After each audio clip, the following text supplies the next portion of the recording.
এই মুহূর্তে বাংলাদেশের ভবিষ্যৎ তারকাকে নানা জনের নানা মত থাকলেও শাহিন শাহ আফ্রিদির চোখে রিশাদ হোসেন। লাহোর কালান্দার্সের হয়ে এখন পর্যন্ত খেলেছেন মোটে 2 ম্যাচ, তাতেই লাহোরের ঘরের লক্ষ্মী হয়ে উঠেছেন টাইগার লেগ স্পিনার। দলের হয়ে সর্বোচ্চ উইকেট শিকারী, প্রতিপক্ষের মিডল অর্ডার গুড়িয়ে দিতেও অধিনায়ক আফ্রিদির ভরসা রিশাদেই। লাহোর অধিনায়কতায় নয়া টিমমেটের কদর করতে মোটেও ভুলছেন না। মঙ্গলবার করাচি কিংসের বিপক্ষে চতুর্থ উইকেটটাও হয়তো পেয়ে যেতে পারতেন রিশাদ হোসেন, যদি না শেষ পর্যন্ত সিকান্দার রাজা ক্যাচটা তালুবন্দি ঠিকঠাক করে রাখতে পারতেন। ফলে পিএসএলে বাংলাদেশি বোলারদের মধ্যে সেরা বোলিং ফিগারটা হতেও হয়নি রিশাদের। তবুও এ ম্যাচে super power of the day পুরস্কারটা উঠেছে তার হাতেই।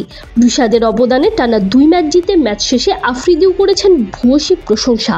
তিনি বলেন, এটা ভালো পারফরমেন্স ছিল, বিদেশিরা পারফর্ম করেছে এবং সবাইকে ভালো ছন্দে মনে হয়েছে। রিশাদ বাংলাদেশের হয়ে দারুণ পারফরমেন্স করেছে, সে তাদের ভবিষ্যৎ তারকা। সে মাঝের ওভারগুলোতে দারুণ করেছে, মিডল অর্ডারকে ভেঙে দিয়েছে। করাচির বিপক্ষে 4 ওভারে 26 রান দিয়ে রিশাদ নিয়েছেন 3 উইকেট।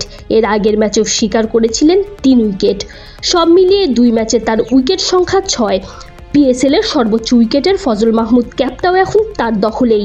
এবারের আসরে অবশ্য এখন পর্যন্ত রিশাদের সমান 6 উইকেট পেয়েছেন কোয়েটা গ্ল্যাডিয়েটর্সের লেগ স্পিনার আবরার আহমেদও। তবে ইকোনমি রেট এবং বোলিং গড় ভালো হয় রিশাদই এখন বোলারদের তালিকার শীর্ষে। পিএসএলে যাওয়ার আগেই রিশাদ নিজের লক্ষ্যের কথা জানিয়ে বলেছিলেন সেরাটা দিয়ে লড়তে চান।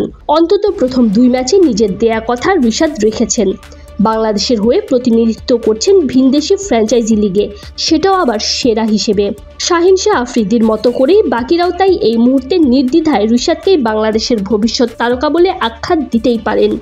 রিশাদের প্রয়োজন কেবল পারফরমেন্সের এই দাপটটাই ধরে রাখা। Tanzim Oishi, BD crick time.